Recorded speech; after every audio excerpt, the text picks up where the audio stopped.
इसे इसे न्यायिक पुनर्निरीक्षण या पुनरावलोकन भी कहा जाता है। इसका अर्थ है न्यायपालिका द्वारा तथा विधानपालिका द्वारा निर्मित कानूनों और कार्यपालिका द्वारा दिए गए आदेशों का संविधानिकता की जांच करना, अर्थात न्यायपालिका द्वारा इस बात की पुष्टि करना कि विधानपालिका द्वारा निर्माण किए गए कानून, आदेश या संविधान का उल्लंघन करता है या नहीं। अच्छा, तो एक बार लिख दो बेटा इस चीज को, शब्द को। क्या बोल रहे हैं आप, क्या बता रहे हैं हमारे को आप? न्यायिक पुनर्निरीक्षण है ना, न्यायिक पुनर्निरीक्षण।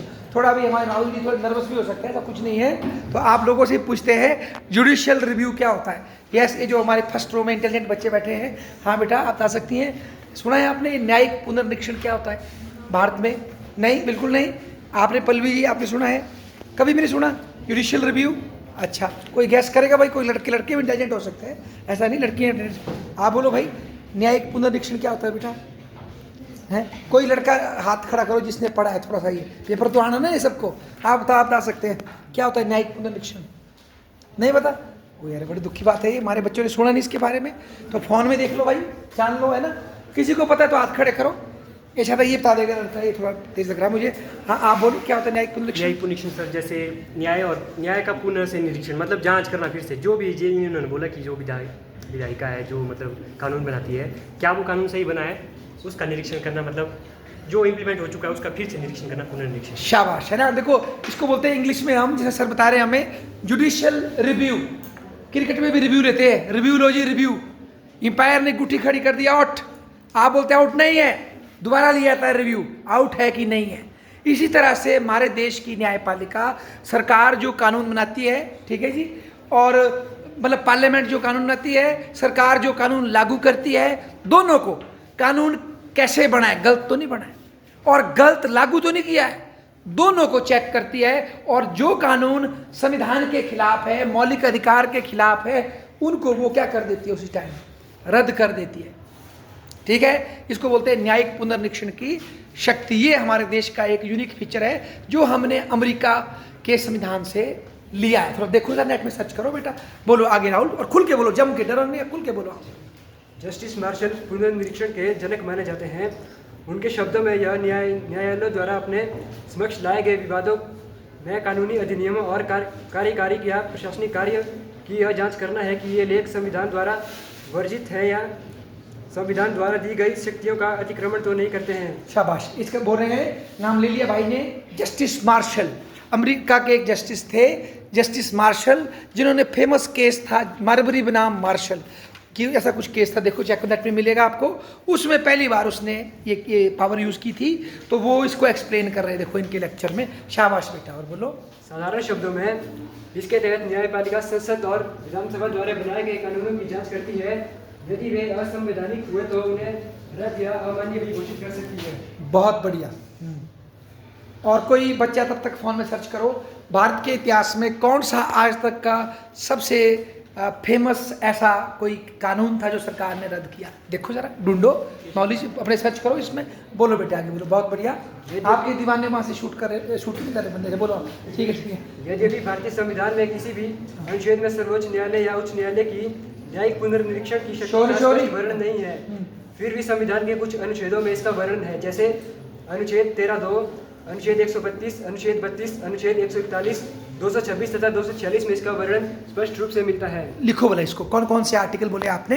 देखो ये बोल रहे हैं हमारे राहुल जी, वैसे संविधान के किसी आर्टिकल में नहीं लिखा कि यहाँ से जुडिशियल रिव्यू निकलती है, पर कुछ ऐसे आर्टिकल है जिनसे अप्रत्यक्ष रूप से, मतलब इनडायरेक्टली ये पावर निकलती है, उनका जिक्र सर आपके बीच में कर रहे हैं। आप भी इसको थोड़ा स्टडी करें। एक बोल रहे हैं 13(2), 13(2), ये कौन सा चैप्टर है भाई? स्मृति, चैप्टर 2 है कि 3 है? ये 13 आर्टिकल किस चैप्टर में आता है? 3 या 2? 3 में है ना, मौलिक अधिकार। और 132, 141, 226, बेटा एक 32 भी लिखो, वहाँ 32 भी है। हाँ लिख दिया, शाबाश। देखो ये बता रहे हैं आपके बीच में, और नेट में देखो कौन कौन से आर्टिकल है। 13(2), 132 है बेटा श्योर, 141, 226, 246, 32। अब आपने लिखे, इसका मतलब क्या इनके अंदर में लिखा हो आपने? मैं बताऊं, देखो लिखा 13(2) में मेरे ख्याल से लिखा, आप चेक करना कि यहाँ ये लिखा है कि आर्टिकल पार्ट 3 में जो भी मौलिक अधिकार आगे बताए जाएंगे 14 से लेकर के, अगर उनके खिलाफ सरकार कोई कानून पास करेगी, कोई कानून लाएगी तो उनको क्या कर देंगे, रद्द कर देंगे, पढ़ लो चाहे, ठीक है ना। और 132 थोड़ा मेरे को भी याद नहीं, 141 भी नहीं, मैं जाऊंगा फिर 32 पे। 32 पे दिए आपको संवैधानिक उपचारों का अधिकार। आपके अधिकारों की रक्षा के लिए सुप्रीम कोर्ट 5 वो जारी करती है। कौन कौन से, एक बताओ कोई एक बताओ। पहली वाली बंदी प्रत्यक्षीकरण, भूल गए आप शायद, मैंडामस है ना पढ़ना। वैसा ही हाई कोर्ट भी 226 के तहत, हमारा हाई कोर्ट जो भारत में कितने हाई कोर्ट है बच्चे, 25, वो भी आपके लिए रिट जारी करते हैं आपके मौलिक अधिकारों की रक्षा के लिए। फिर एक भाई ने ये लिखा है 246, ये मुझे आ गया। 246 में सेंटर स्टेट के बीच में शक्तियों का बंटवारा है। अगर कहीं ये लड़ाई हो जाए कि ये कानून स्टेट गवर्नमेंट का है कि सेंटर का है, तो उस झगड़े को भी सुप्रीम कोर्ट सॉल्व करती है। अब ये 141 देखो बोला क्या है, 132 ये मैं थोड़ा अभी याद नहीं कर पा रहा हूँ, इसको देखना आपने, है ना। बहुत अच्छा है, 2 पॉइंट इन्होंने बताए, शाबाश बेटे, आगे बोलो, गुड। न्यायिक पुनर्निरीक्षण से संबंधित कुछ केस। हाँ, पहला केशवानंद भारती केस, शाबाश। 1973। केशवानंद भारती केस, बाकी बच्चे नोट करो, देखो आगे बोलो साहब। केरल सरकार ने कुछ भूमि सुधार कानून बनाए थे। हाँ। केशवानंद भारती नाम से एक मठाधीश ने उन्हें चुनौती दी कि ये संविधान के अनुरूप नहीं है। नंबर 2 मिनर्वा मिल्स बनाम भारतीय संघ 1980। बेटा इसको लिख दो, तीनों केस लिखो, शाबाश, बहुत अच्छा लिखा आपने। बाकी बच्चे इस केस को पढ़ो, ये फेमस केस है 1973 का, केशवानंद भारती केस, है ना। केशवानंद भारती याद रखने पड़ेंगे आपको।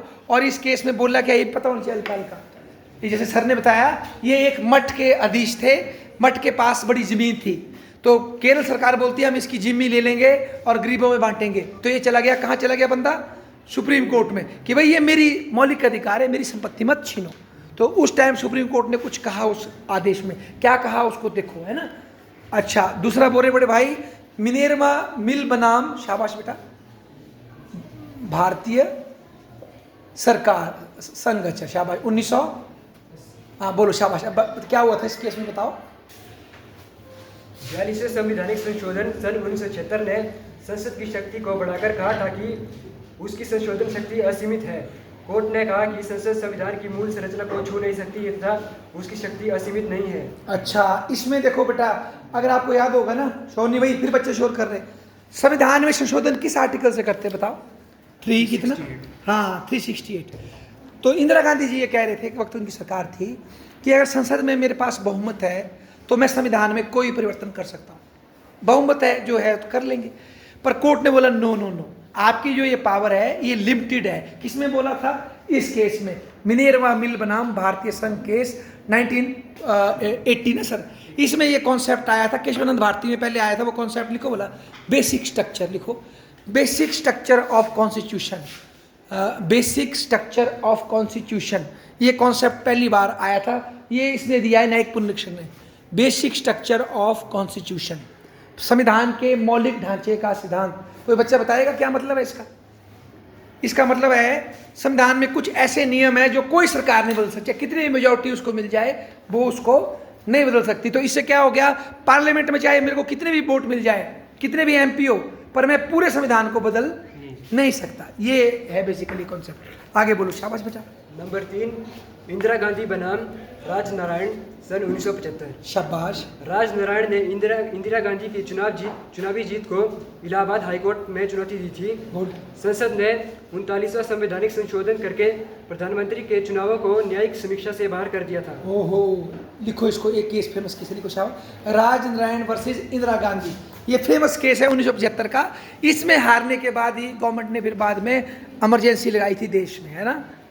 राजनारायण जी का ये आरोप था कि चुनाव में जो प्राइम मिनिस्टर साहिबा है उनको सरकारी सामान का प्रयोग किया उन्होंने, सरकारी हेलीकॉप्टर उसका यूज किया है, ऐसा नहीं होना चाहिए।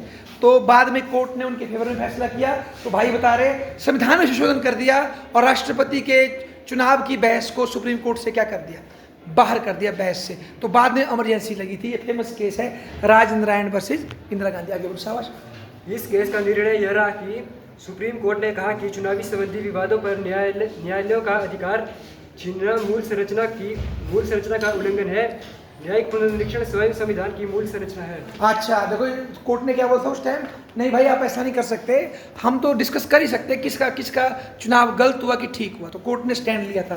शाबाश, आगे बोलो।